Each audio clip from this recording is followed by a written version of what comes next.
Assalamualaikum warahmatullahi wabarakatuh. Innal hamdalillah wassalatu wassalamu ala Rasulillah wa ala alihi wa ashabihi wa man wala amma ba'd. Jadi insya-Allah pada pagi ini kita mulakan kuliah pertama bagi sesi pengajian baru. Subjeknya iaitulah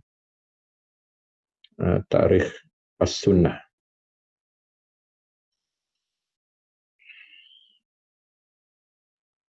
Jadi saya dah kongsi tentang kandungan subjek inilah dalam Telegram. Kita ada 14 pertemuan untuk 14 minggu. Saya bacalah apa yang kita kongsi dalam Telegram tu. Pertama, as-sunnah pada zaman Nabi SAW. Penulisan hadis pada zaman tersebut. Sikap berhati-hati para sahabat dalam menerima dan menyampaikan sesuatu hadis. Kemudian as-sunnah pada zaman khulafa hingga ke kurun pertama hijrah. Inisiatif para khulafa dalam mengawal penyampaian hadis dan kemunculan golongan Khawarij dan Syiah dan juga ancaman mereka terhadap as-sunnah. Yang keempat, munculnya pembohongan dalam riwayat hadis dan usaha para sahabat dalam menangani fenomena tersebut. Kelima, peranan sanad dan kepentingannya dalam riwayat hadis. Penulisan hadis secara rasmi di zaman Umar ibn Khattab radhiyallahu anhu. Zaman Umar ibn Abdul Aziz. Dan karangan-karangan awal yang menghimpunkan hadis Nabawi. Kemudian yang keenam, as-sunnah pada kurun kedua hijrah. Penulisan dan pembukuan hadis Nabawi. Kitab Muwatta karangan Imam Malik. Yang ketujuh, tersebarnya hadis maudhu' dan faktor-faktor penyebaran. Kelapan, lahirnya ilmu jarhi wa ta'dil dan ilal. Kesembilan, kemunculan aliran yang mempertikaikan otoriti as-sunnah sebagai hujah dan penghujahan khabar ahad. Usaha para ulama menangani golongan ini dan kitab-kitab yang dikarang. Ke-10, as-sunnah pada kurun ketiga hijrah. Pertembungan dengan golongan Mu'tazilah dan Muhaddisin. Fitnah khalqul Quran dan peranan Muhaddisin. Ke-11, zaman keemasan pembukuan hadis Nabawi. Musnad Imam Ahmad dan Sunan Sittah. Penulisan dan pembukuan ilmu-ilmu hadis. Ke-12, as-sunnah pada kurun keempat dan kelima. Penerusan pembukuan hadis Nabawi secara bersanad. Sahih Ibn Khuzaimah, Sahih Ibn Hibban, Mustadrak Al-Hakim, Mu'jam Tabarani dan Sunan Al-Baihaqi. Ke-13, perkembangan pembukuan ilmu hadis di era ini. As-sunnah pada kurun ke-6 dan seterusnya. Kedudukan dan fungsi sanad pada era ini. Tiada lagi kitab yang dikarang secara bersanad. Ke-14, bentuk-bentuk pengumpulan hadis dan ilmu yang berkaitan dengan era ini. Jadi ini yang kita tulis tentang kandungan kursus ya. Cuma sebenarnya kita tidaklah merujuk terus kepada tajuk-tajuk ini dan sebagaimana yang tersusun lah ya. Tetapi insya-Allah kita cuba sedaya upaya untuk memenuhi segala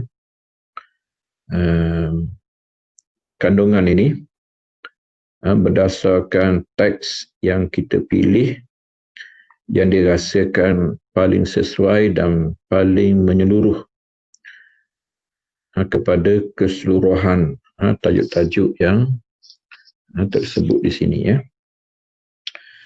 Kemudian insya-Allah kita ada penilaian berterusan. Kita sebagaimana yang diamalkan dalam semester lepas pun kebanyakan subjek tak ada lagi final exam. Yang adanya ialah penilaian yang berlaku secara berterusan. Jadi akan ada tugasan bertulis secara berkumpulan 20 markah, ujian pertama 20 markah, tugasan video secara berkumpulan, yakni perbentangan terhadap tugasan bertulis, video juga secara berkumpulan. Kemudian tugasan bertulis secara individu ada juga ya, assignment secara individu. InsyaAllah tajuk akan diadakan segera. Kemudian ujian 2 ya, ujian 2 juga 20 markah, jadi semua tu 100 markah ya, insyaAllah. Sekejap saya nak kongsi satu lagi, iaitulah tentang objektif ya, objektif subjek. Jadi objektif subjek ini nanti saya kongsi dalam print screen ya. Pertamanya menjelaskan kedudukan as-sunnah di sisi generasi awal Islam dan kepentingan ulama dalam menjaga keutuhannya. Kedua, menerangkan sejarah permulaan pemalsuan hadis dan faktor-faktornya. Kemudian mengenal pasti langkah-langkah yang diambil ulama bagi memelihara al-hadis ya. Jadi kita ada 3 hasilan ataupun sasaran kepada kursus kita ini ya.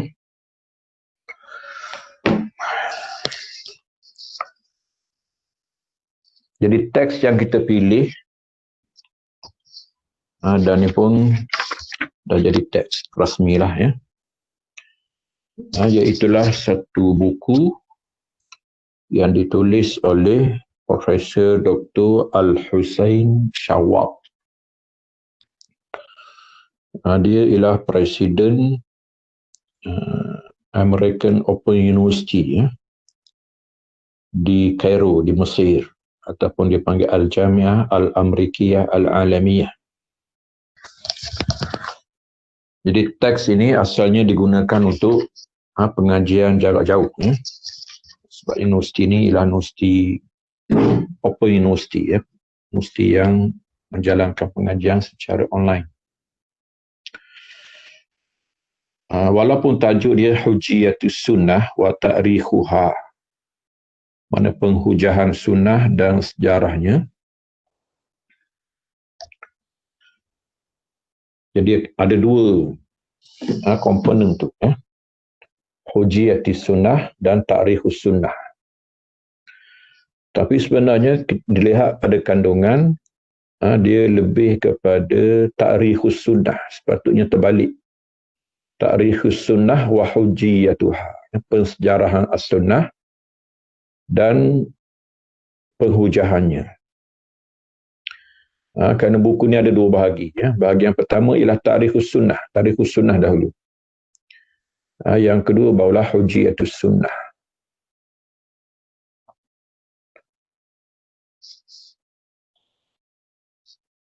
Dari segi latar belakang, subjek kita ini ialah sifatnya walaupun sejarah, tapi perbahasannya contemporary, semasa. Kerana dia adalah isu semasa. Apabila timbulnya golongan-golongan yang mempertikaikan keabsahan as-sunnah sebagai sumber perundangan Islam. Moden ini dia ditimbulkan oleh golongan orientalis barat dan juga ekor-ekor dia lah zuyulul istishraq orang panggil, iaitulah pengikut-pengikut dan pentaksub golongan orientalis di kalangan mustaghribin. Orientalis dalam bahasa Arab orang panggil mustashriqin, iaitulah orang barat yang meninjau timur. Tapi ada pula orang timur yang berkiblatkan barat, dipanggil mustaghribin. Jadi dua golongan inilah yang cuba mengancam keabsahan sunnah Nabi SAW sebagai sumber perundangan Islam. Bila bercakap tentang sumber perundangan Islam, maka ini sebenarnya bukan pengajian hadis. Dia adalah perbincangan usul fiqh. Kita ada aslan, dua usul. Satunya usul fiqh, keduanya usul sunnah ataupun usulul hadis. Keduanya saling berkait. Terutamanya apabila sumber kedua fiqh ialah as-sunnah. As-sunnah walaupun namanya sumber kedua, tapi sebenarnya dia masuk dalam semua sumber. Kerana sumber pertamanya ialah sumber Al-Quran. Al-Quran, keterangan dan tafsirannya, tafsil kepada mujmalnya, taqyid kepada mutlaknya, tabyin kepada muskilnya, itu semua daripada sunnah Nabi SAW. Sumber kedua. Begitu juga qiyas. Qiyas banyak merujuk kepada sunnah. Kerana qiyas ialah mengkiaskan hukum baru kepada hukum lama, hukum sedia ada. Mencari wajah persamaan dan hukum persamaan. Maka keluarlah qiyas. Keluarlah hukum yang lahir daripada operasi qiyas. Jadi hukum baru betul benda contemporary, benda baru timbul. Tapi hukum lama yang dirujuk itu kebanyakannya sunnah. Kalau Quran pun perlu pada penjelasan sunnah. Jadi qiyas sebenarnya kandungannya pun sunnah. Ijma' begitu juga. Ijma' ialah kesepakatan mujtahidin. Kesepakatan mujtahidin. Ahli ijtihad di mana nazar, di mana penglihatan dan pengamatan mereka. Sebelum mereka berijma', mereka mengamati hukum-hukum, nas-nas. Jadi kebanyakan nas ialah hadis. Hatta nas Quran pun memerlukan kepada penjelasan hadis. Jadi ijma' juga tegak di atas nas, di atas hadis Nabi SAW. Jadi perbincangan usul fiqh banyak sekali dipengaruhi oleh perbincangan hadis. Jadi apabila kita bercakap tentang pertikaian kepada as-sunnah dan keabsahannya sebagai satu sumber hukum, maka itu kita kata perbincangan usul fiqh. Jadi memang betul perbincangan asalnya dalam usul fiqh. Ya. Jadi subjek ini subjek madatun mushtarakah. Madah mata pelajaran yang bersekutu antara ahli hadis dan ahli fiqh. Ahli hadis berhajat kepada kemahiran usul fiqh dan orang usul fiqh juga berhajat kepada kemahiran usul sunnah. Jadi walaupun namanya tarikhus sunnah, sejarah, tetapi ini sejarah yang hidup. Sejarah yang masih lagi bernadi. Yang masih lagi ada kesan dan pengaruhnya kepada masyarakat kontemporari. Apatah lagi, tarikhus sunnah sebenarnya amat merujuk kepada teks, buku-buku, rujukan, reference dan source yang sedia ada di dalam perpustakaan kita. Iaitulah Al-Maktabatul Hadithiyah, perpustakaan hadis. Perpustakaan hadis itu masih lagi ada di hadapan kita lah. Untuk berinteraksi dengan buku-buku hadis ini, sama ada buku-buku riwayah ataupun buku-buku dirayah, sama ada yang berkait dengan hadis atau ulum hadis, itu sangat memerlukan kepada latar sejarah. Kena tahu zaman penulisan, metod penulisan, kategori penulisan. Kalau kita masuk dalam pustaka hadis tanpa tahu latar belakang, jawabnya kita meraba-raba. Kita tak tahu. Macam orang buta, ya? Walaupun celek. Jadi kepentingan tarikhus sunnah sebenarnya bukan sejarah yang telah lampau sahaja, tetapi juga mencipta sejarah kita sendiri untuk meneroka buku-buku hadis dengan pengetahuan tentang latar belakang penulisannya, zaman penulisannya, sejarah penulisnya, kenapa ianya ditulis, apakah lapangannya, apakah kepentingannya. Walaupun di sana ada satu subjek yang mungkin awak akan belajar ataupun telah belajar, namanya Manahijul Muhaddisin, metod ahli-ahli hadis di dalam penulisan. Itu pun satu subjek yang sangat berkait dengan subjek kita ni lah. Dua subjek yang bantu-membantu. Sebab itu tentang buku ini mungkin kita tak masuk panjang. Kerana dia akan dibincangkan khusus dalam subjek Manahijul Muhaddisin.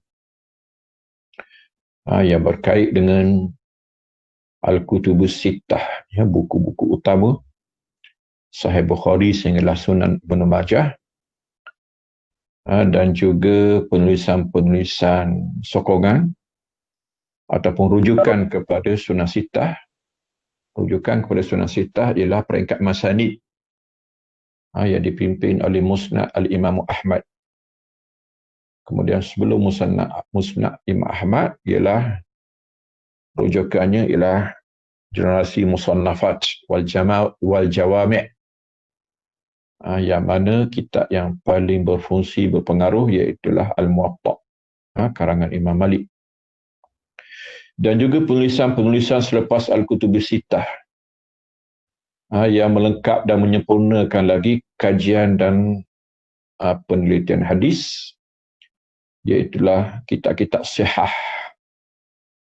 yang cuba menyempurnakan Sahih Bukhari dan Sahih Muslim seperti tiga kitab utama, iaitulah Sahih Ibn Khuzaimah, Sahih Ibn Hibban dan juga Al-Mustadrakul Hakim. Kemudian tambahan-tambahan kepada hadis-hadis walaupun tidaklah disyaratkan sahih, seperti usaha yang dilakukan oleh Al-Imam At-Tabarani di dalam Al-Ma'ajimus Salasah, mu'jamnya yang tiga, Al-Mu'jamus Saghir, Al-Mu'jamul Awsat dan juga Al-Mu'jamul Kabir. Dan juga buku-buku yang menyempurnakan lagi usaha-usaha ini, yang melengkapkan Al-Kutubil Arba'ah, As-Sunan, bermula daripada Sunan An-Nasa'i, Abu Daud, At-Tirmizi dan Ibnu Majah. Di sana ada sunan yang melengkapkan, seperti As-Sunan Al-Kubra karangan Al-Baihaqi, Sunan Ad-Darimi, dan lain-lain lagi. Jadi kisahnya ialah Tarikhus Sunnah sebenarnya bukan sejarah yang telah selesai ataupun telah habis tempohnya.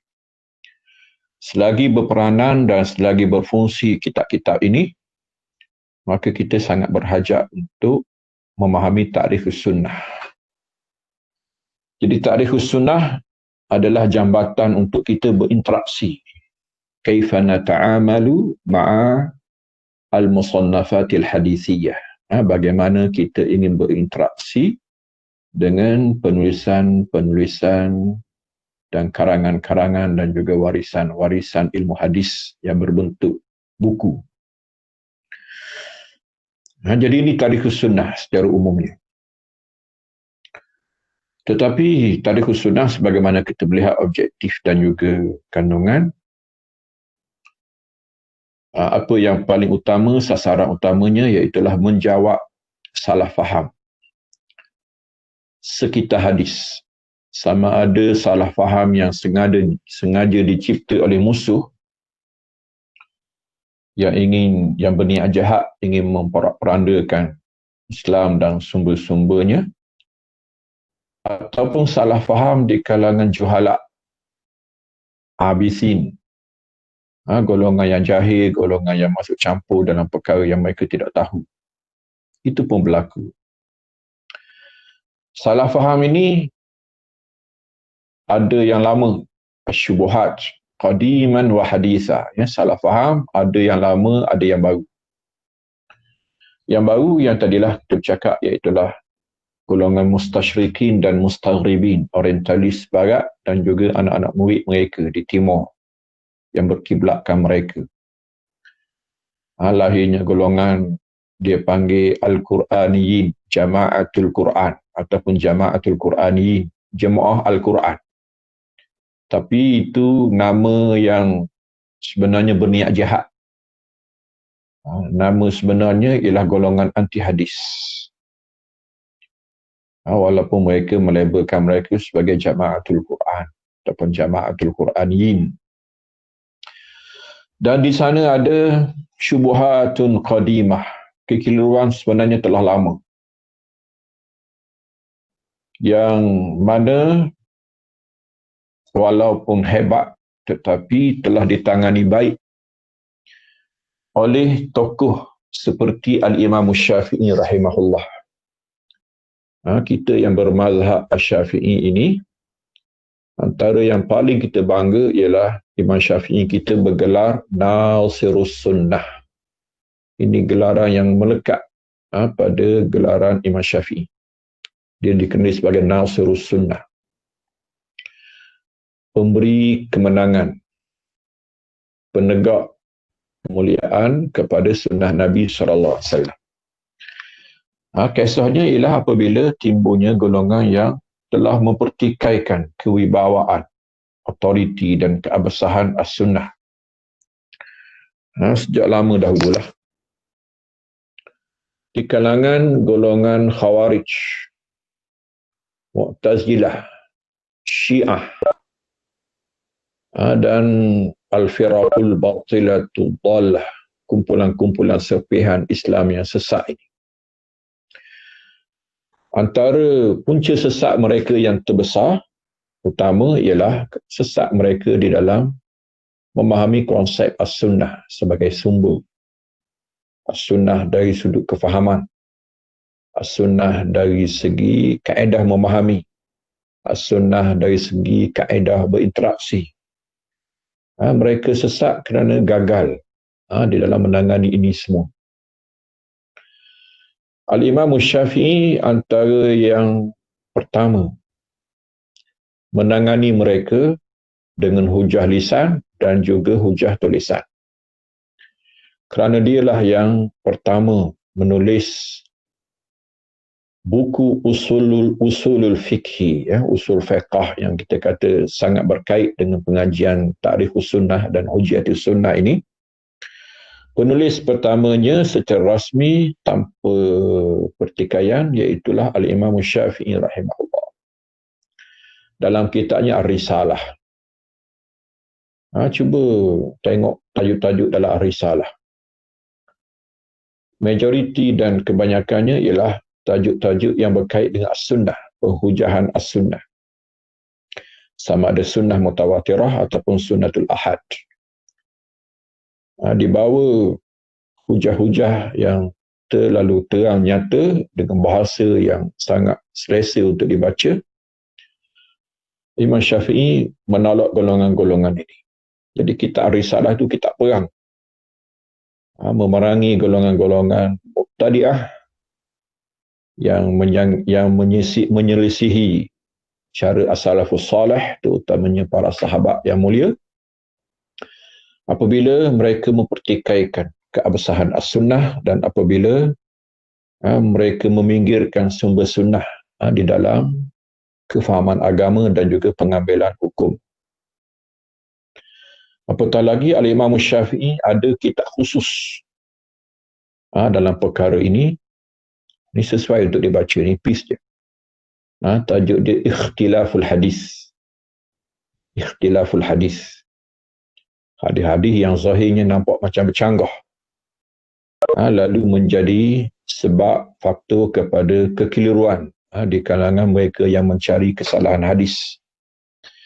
Maka Al-Imam Syafi'i di awal lagi sebelum penulisan masyhur, biasanya lebih orang suka secara musyafahah dan talaqi, tetapi Al-Imam Syafi'i telah mewariskan kepada kita sesuatu kitab yang berbentuk fizikal, iaitulah penulisannya kitab Ikhtilaful Hadis, yang disambung oleh mereka yang datang selepasnya seperti Ibnu Qutaibah Ad-Dainuri, kitabnya Ta'wil Mukhtalifil Hadis dan lain-lainnya, meneruskan usaha yang dimulakan oleh Al-Imam Syafi'i.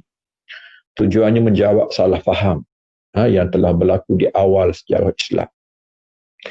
Jadi Ta'rifus Sunnah ini cuba untuk melihat semua itulah, kekeliruan-kekeliruan yang berlaku sepanjang zaman, sejak daripada zaman dahulu sehinggalah sekarang. Tetapi dalam masa yang sama, bukan tugas kita lah untuk mengisi tempat kosong, kata. Fill in the blank. Itu bukan kerja kita. Orang buat lompang, orang buat kosong, maka kita mengisi, itu bukan kerja kita. Itu agenda orang. Kita ada agenda tersendirilah. Ta'rifus Sunnah, sebagaimana kita melihat kandungannya tadi, jelas bahawa kita mahu membina ilmu untuk memperkukuhkan kedudukan as-sunnah sebagai sumber. Maka kita mula daripada awal. Kita buktikan bahawa as-sunnah sebenarnya tanpa gangguan musuh pun kita telah melakukan yang terbaik. Umat Muhammad sallallahu alaihi wasallam dipimpin oleh nabinya sallallahu alaihi wasallam telah melakukan sumbangan terbaik kepada sunnah Nabi sallallahu alaihi wasallam. Tentu sekali tidak dinafikan bahawa ia disokong oleh at-taufiqul ilahi wa taysirur rabbani, iaitulah bantuan daripada Tuhan, kemudahan, dibuka jalan, dipermudahkan urusan oleh Allah Subhanahu wa taala. Tidak syak lagi bahawa as-sunnah terpelihara dengan jaminan Allah, termasuk dalam ayat yang masyhur, ayat istimewa sumber wahyu kepada umat Muhammad sallallahu alaihi wasallam, iaitulah inna nahnu nazzalna dzikra wa inna lahu lahafizun. Kamilah yang memelihara as-sunnah ini, kamilah yang memperturunkan peringatan ini, dan kamilah yang memeliharanya. Inna nahnu nazzalna dzikra, kamilah yang memperturunkan peringatan ini. Peringatan ini maksudnya Quran? Adakah sunnah termasuk? Jawabnya semestinya. Sebab tidak ada makna terpeliharanya Al-Quran apabila sunnah tidak terpelihara. Kita akan jumpa nanti kata-kata tegas Al-Imam Syafi'i rahimahullah. Dia menyebut bahawa hajatul Qur'ani ila sunnah aksar min hajati as-sunnati ila al-Qur'an, ataupun Al-Qur'anu ahwaju ila sunnati min hajati sunnati ila al-Qur'an. Al-Quran lebih berhajat kepada sunnah, lebih daripada hajatnya sunnah kepada Al-Quran. Jadi tidak ada makna kepada terpeliharanya Quran jika sunnah tidak terpelihara. Jika Tuhan pelihara Al-Quran sahaja tanpa sunnah, jawabnya Quran pun tidak terpelihara. Yang terpelihara mungkin hanyalah nusus, hanyalah teks, tetapi bukannya ma'ani dan juga ajwa', orang panggil konteks, persekitaran, penafsiran dan juga penjelasan. Kita ambil contoh mudah je. Sembahyang, as-salah, salli kama huwa fil Quran. Tolong kita sembahyang sebagaimana ada dalam Quran. Jawabnya la salah. Kita tak reti nak sembahyang. Sifatus salah tak ada dalam Quran. Yang ada secara umum, ruka'an sujada, raka'u wasjudu, qiyam, wa Quran al-fajri, bacaan Quran dalam sembahyang. Tetapi tidak diperincikan bagaimana sembahyang. Minat takbiri ila taslim, daripada takbir sehingga habis salam. Wa ma bainahuma min aqwalin wa af'alin makhsusah, dan di celah-celah tu kelakuan dan juga perkataan yang telah dikhususkan untuk sembahyang. Itu semuanya merujuk kepada hadis dan sunnah. Apa yang Nabi kita SAW sebut, sallu kama ra'aitumuni usalli, sembahyang sebagaimana kamu melihat aku sembahyang. Demikianlah ibadat-ibadat lain pun, seperti haji, yang Nabi kata khudhu anni manasikakum, ambillah daripadaku cara menunaikan manasik kamu. Jadi Nabi SAW melalui as-sunnah sedang melaksanakan satu tugasan yang diamanahkan Quran juga. Firman Tuhan, litubayyina lin-nasi ma nuzzila ilaihim, supaya engkaulah wahai Muhammad memperjelaskan kepada umat manusia apa yang diturunkan Allah kepada mereka. Apa yang diturunkan Allah ialah Al-Quran. Tugas Nabi ialah litubayyin, untuk menerangkan. Maka as-sunnah adalah bayanul Quran, keterangan kepada Al-Quran.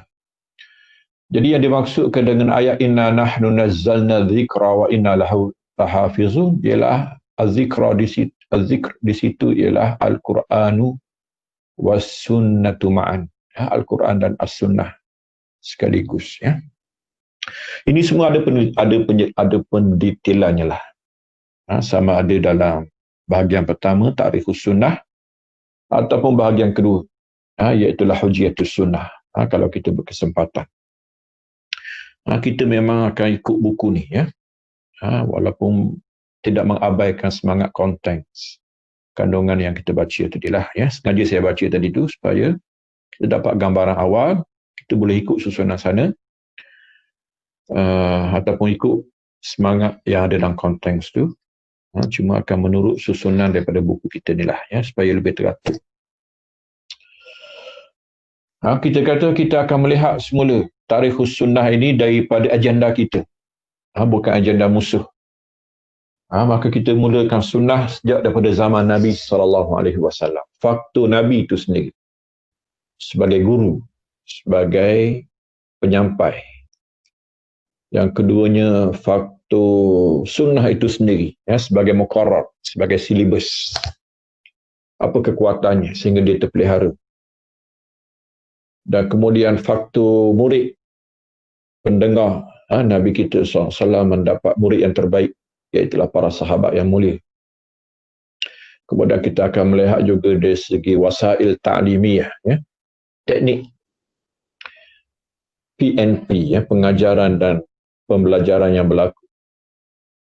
Di mana, bagaimana, dan apakah salurannya, di manakah kekuatannya, yang menjadikan sunnah sebenarnya telah mencapai zaman keemasan sejak hari pertama di majlis-majlis Nabi SAW.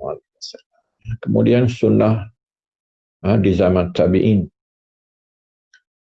yang kita akan melihat nama-nama dan tokoh-tokoh yang bergelar Umara'ul Mu'minin, ya, Amirul Mu'minin. Kita akan mengenali tokoh-tokoh ini, ya, tokoh tabi'in, setelah kita mengenali tokoh-tokoh sahabat.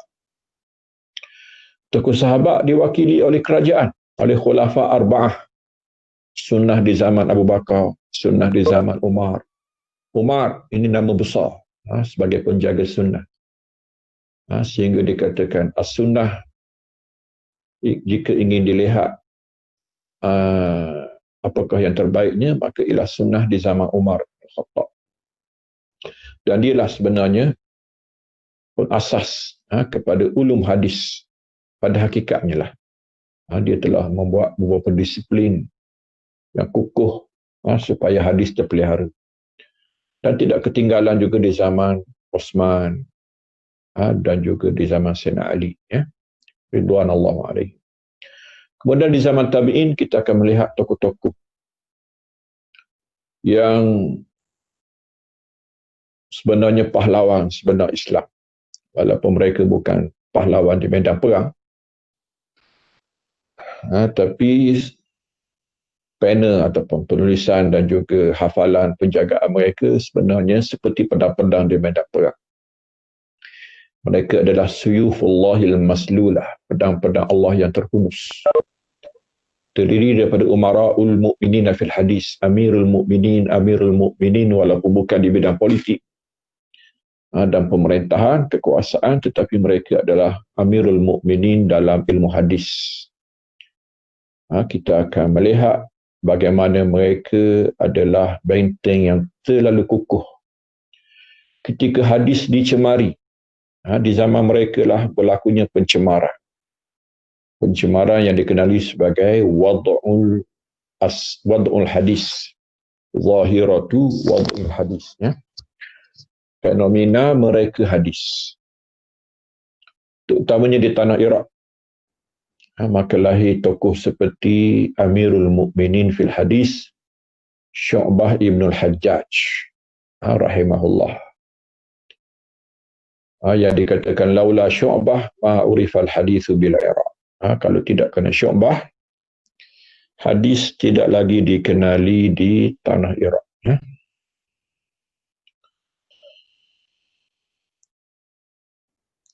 Dan kita akan melihat juga usaha keras yang dilakukan oleh pemerintah, terutamanya Mujaddidi Al-Qarni Awal dipanggil.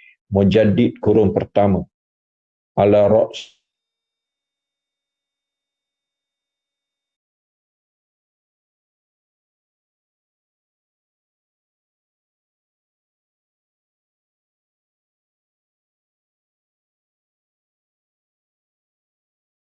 reformis yang pertama di kurun pertama Hijrah, iaitulah Al-Khalifatul Rashid Umar ibn Abdul Aziz, yang sehingga sekarang ada surat ringkasnya, iaitulah dia kata suratnya supaya dicatat dan ditulis semua hadis-hadis Nabi SAW. Fa inni akhafu durusah an iktubu jami'a ahadits Rasulillah sallallahu alaihi wasallam. Fa inni akhafu durusal ilm. Dia kata, tolong catat semua hadis-hadis yang ada di bandar-bandar kamu daripada sahabat-sahabat yang masih hidup dan daripada sumber-sumber daripada sahabat yang masih ada, kerana aku bimbang kehilangan ilmu ataupun pupusnya hadis Nabi SAW. Surat ringkas tapi sangat terkesan sehingga hari ini. Walaupun hadis dah berusia 100 tahun, tetapi telah masuk satu peringkat yang dipanggil sebagai marhalatut tadwin, masuk ke buku-buku rasmi kerajaan. Jadi urusan hadis telah menjadi urusan Bani Umayyah. Maka lahirlah orang yang dikenali sebagai alimu Bani Umayyah, orang alim dalam istana kerajaan Bani Umayyah, yang berjaya melansaikan hutang Umar Ibn Abdul Aziz. Dialah yang dikatakan berjaya menggalas amanah yang ditugaskan oleh Umar Ibn Abdul Aziz. Namanya Muhammad Ibn Shihab Az-Zuhri. Ini memang Amirul Mukminin fil hadis. Dialah yang menghimpunkan semua hadis-hadis Nabi di atas muka dunia.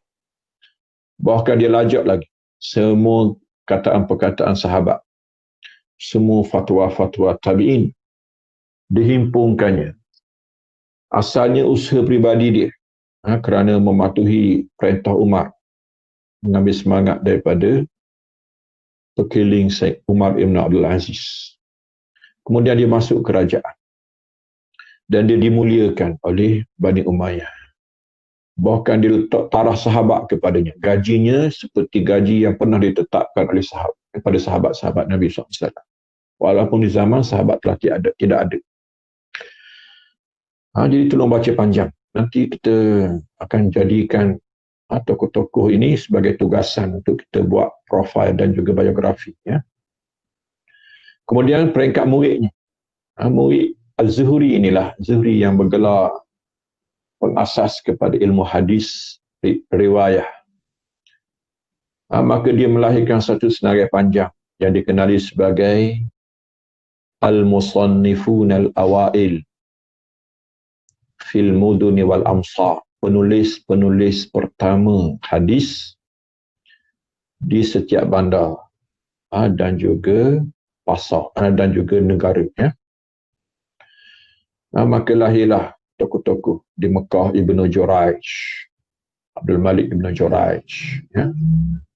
Di Madinah, Malik bin Anas, iaitulah Imam Malik. Dan juga di Khurasan, Abdullah bin Mubarak. Di Sana'a, di Yaman, seperti Abdul Razak, seperti Hammam bin Munabbih, dan lain-lain lagi.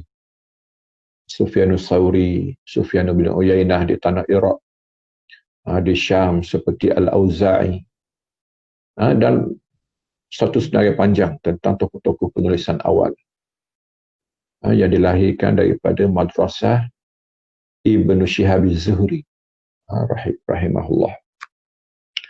Itu di zaman tabi'in, di zaman tadwin dipanggil. Kemudian bermulalah penulisan musannafat, jawami' yang sampai kepada kitanya di zaman itu ialah Imam Malik rahimahullah dan kitabnya Muwatta. Kemudian masanid yang terkemukanya ialah Musnadul Imam Ahmad. Kemudian golongan sihah dan sunan yang dikepalai oleh Imam Bukhari, Imam Muslim, kemudian Al-Kutubul Arba'ah, An-Nasa'i, At-Tirmizi,